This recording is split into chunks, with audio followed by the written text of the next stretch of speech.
Hello दोस्तों। आज हम इस वीडियो में जीएसटीआर 3 के कुछ इम्पोर्टेंट अमेंडमेंट्स है वो समझेंगे।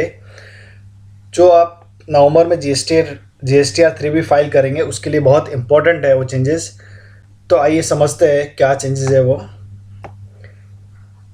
सबसे पहले समझते हैं रूल 37A। जो आप नवंबर में जीएसटीआर 3 फाइल करेंगे उसके लिए ये बहुत इम्पोर्टेंट है। ITC reversal on account of rule 37A। Rule 37A क्या बोलता है कि जब आप परचेज करते हैं किसी सेलर से, तो सेलर अपने जीएसटीआर 1 में सेल्स इनवॉइस फिल करके फाइल करता है, ठीक है। तो वह इनवॉइस आपको जीएसटीआर 2B में शो होता है एंड अकॉर्डिंगली आप जीएसटी का आईटीसी क्लेम करते हैं अपने जीएसटीआर 3B रिटर्न में, ठीक है। तो इस रूल के हिसाब से अगर सेलर ने जीएसटीआर 1 में वो इनवॉइस दिखा दिया है एंड जीएसटीआर 3B में नहीं दिखाया है, तो इस रूल के हिसाब से अगर उसने सपोज फाइनेंशियल ईयर 22-23 का इनवॉइस है, उसने जीएसटीआर 1 में शो कर दिया है लेकिन उसने जीएसटीआर 3B में नहीं दिखाया है टिल 30 सितंबर 2023 तक, ठीक है। तो आपको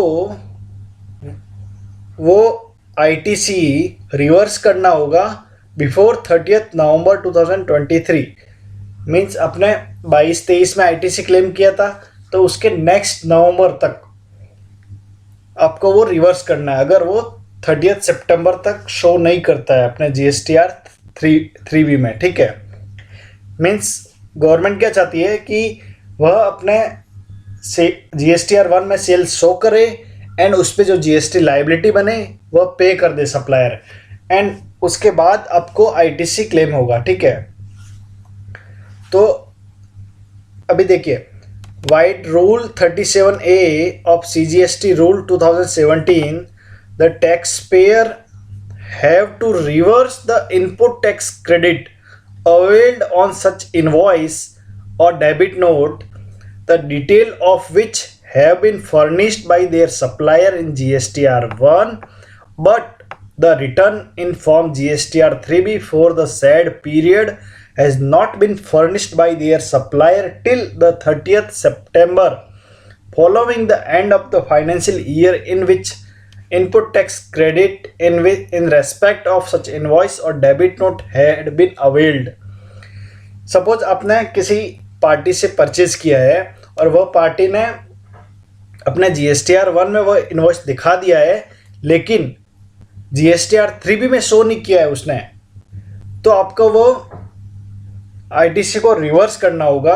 आपको कब तक देखना है कि सामने वाले पर्सन ने सपोज फाइनेंशियल ईयर 22-23 में आपने परचेज किया है, तो आपको देखना है कि उसने जीएसटीआर 1 में तो शो कर दिया है एंड जीएसटीआर 3B में सितंबर तक, नेक्स्ट ईयर के सितंबर तक, मतलब सितंबर, अपने एग्जांपल में सितंबर 2023 तक अगर शो नहीं किया है 3B में, तो आपको वह आईटीसी अपनी जीएसटीआर 3B में रिवर्स करनी होगी रिसिपिएंट को, ठीक है, टिल 30th नवंबर तक।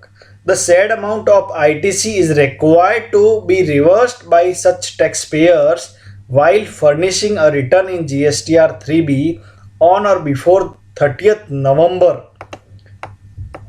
following the end of such financial year as part of this legal obligation। ये लीगल ऑब्लिगेशन है आपका कि आपको जो आईटीसी क्लेम किया है जिसपे सामने वाली पार्टी ने जीएसटीआर 1 तो फाइल कर दिया है लेकिन कॉरेस्पॉन्डिंग टैक्स पीरियड का जीएसटीआर 3B फाइल नहीं किया है, मींस गवर्नमेंट को टैक्स नहीं मिला है, तो आप उस अमाउंट का आईटीसी क्लेम नहीं कर सकते। ये आपकी लीगल ऑब्लिगेशन है आपको कि वह आईटीसी आपको रिवर्स करना होगा। कब तक रिवर्स करना होगा? फाइनेंशियल ईयर 22-23 का अगर क्रेडिट है जो सामने वाले पर्सन ने जीएसटीआर 1 में तो दिखा दिया है लेकिन 3B में नहीं दिखाया है, तो आपको वो 30th November of next year, that is November 2023 तक आपको वो रिवर्स करना होगा, ठीक है। This is legal obligation, okay. To facilitate the tax payers such amount of ITC required to be reversed on account of rule number 37A of CGST rules for the financial year 22-23 has been computed from system and has been communicated to the concerned recipient। तो ये GST portal automatic communication करेगा through email. तो आपको mail आएगा, the email communication to this effect has been sent on registered email ID of the tax payer. तो आपको नवंबर में GSTR 3B file करने से पहले बहुत इंपॉर्टेंट है, अपना email ID, registered email ID check कर लेना चाहिए कि आपको ऐसा कोई ईमेल तो नहीं है जीएसटी सिस्टम से जिसमें आईटीसी रिवर्सल है on account of rule number 37A। तो देख लेना चाहिए before filing of your GSTR 3B in November 2023। The taxpayers are advised to take note of it and to ensure that such ITC, if availed by them, is reversed as per Rule 37A of CGST rules before 30th of November 2023। आपको 30 नवंबर से पहले इसको reverse करना है इन table 4B2 of GSTR 3B while filing the concerned GSTR 3B। देखिए table number 4B2 में आपको ये रिवर्स करना होगा। तो GSTR 3B फॉर्म है ये, इसका टेबल नंबर 4 पे आ जाते हैं। टेबल नंबर 4 जिसका बी पार्ट और इसका 2, टेबल 4B2, ठीक है। तो आपको जो आईटीसी रिवर्स करना है वो टेबल नंबर 4B2 अदर करके यहाँ पे रिवर्स करना होगा। आईजीएसटी है तो आईजीएसटी, सीजीएसटी है तो सीजीएसटी, एसजीएसटी है तो एसजीएसटी। तो अकॉर्डिंगली आपको आईटीसी ये कॉलम में रिवर्स करना होगा, ठीक है। एंड जब सामने वाला सप्लायर जीएसटीआर 3B फाइल कर देगा उस पीरियड की, तो आपको वापस यहाँ पे आईटीसी क्लेम करना है जो आपने रिवर्स किया है, reclaim 3B while filing the concerned GSTR 3B।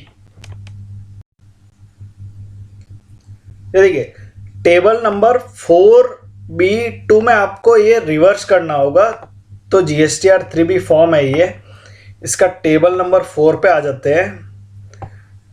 Table number 4 जिसका बी पार्ट और इसका 2, टेबल 4B2, ठीक है। तो आपको जो आईटीसी रिवर्स करना है वो टेबल नंबर 4B2 अदर करके यहाँ पे रिवर्स करना होगा। आईजीएसटी है तो आईजीएसटी, सीजीएसटी है तो सीजीएसटी, एसजीएसटी है तो एसजीएसटी। तो अकॉर्डिंगली आपको आईटीसी ये कॉलम में रिवर्स करना होगा, ठीक है। एंड जब सामने वाला सप्लायर जीएसटीआर 3B फाइल कर देगा उस पीरियड की, तो आपको वापस यहाँ पे आईटीसी क्लेम करना है जो आपने रिवर्स किया है, रिक्लेम, ठीक है।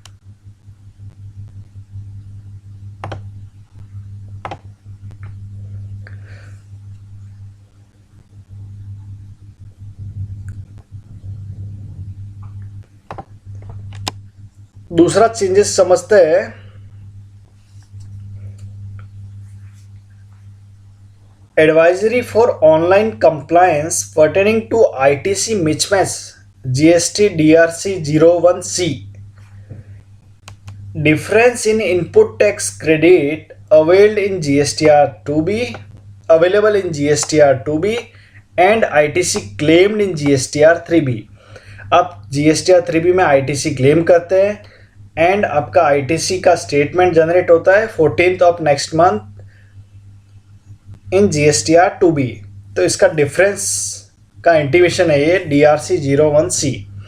Dear taxpayers, it is informed that GSTN has developed a functionality to generate automated intimation in form DRC 01C, which enables the taxpayer to explain the difference in input tax credit available in GSTR 2B statement and ITC claimed in GSTR 3 be written online as directed by the GST Council. This feature is now live on GST portal. This functionality compares the ITC declared in GSTR 3B monthly or 3B quarterly with ITC available in GSTR 2B monthly, 2B quarterly for each return period. If the claimed ITC in GSTR 3B exceeds the available ITC in GSTR 2B by a predefined limit, or the percentage differences exceeds the configurable threshold, then the taxpayer will receive an intimation in form DRC 01C.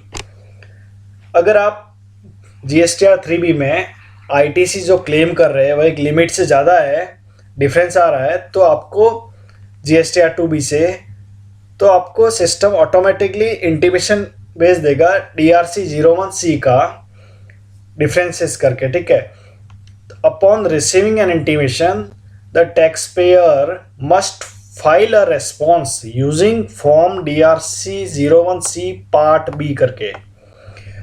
The taxpayer has the option to either provide the detail of payment made to settle the difference using the form DRC 03. अगर उसमें difference आ रहा है means आपने तो आपको option होगा कि या तो आप पेमेंट कर दे थ्रू DRC 03 एंड सेटल कर दे वो डिफरेंस, या फिर आप एक्सप्लेनेशन प्रोवाइड करें डिफरेंस का कि डिफरेंस क्या रीज़न से आ रहा है, या फिर आप दोनों का कॉम्बिनेशन भी चूज कर सकते हैं, ठीक है. Even choose a combination of both options, ठीक है. तो आपको रिप्लाई फाइल करना मस्ट है, ठीक है. In case no response is filed by the impacted taxpayers in form DRC 01C part B, then such taxpayers will not be able to file their subsequent period GSTR 1. अगर आप reply नहीं करते हैं तो आपको GSTR 1 फाइल करने को option नहीं होगा सब्सिक्वेंट पीरियड के लिए. तो आई होप ये लेटेस्ट अमेंडमेंट आपके लिए यूज़फुल हो. अगर इसको समझने में कहीं पे कंफ्यूजन हो रहा है तो आप मुझे कमेंट करके पूछ सकते हैं. Thank you.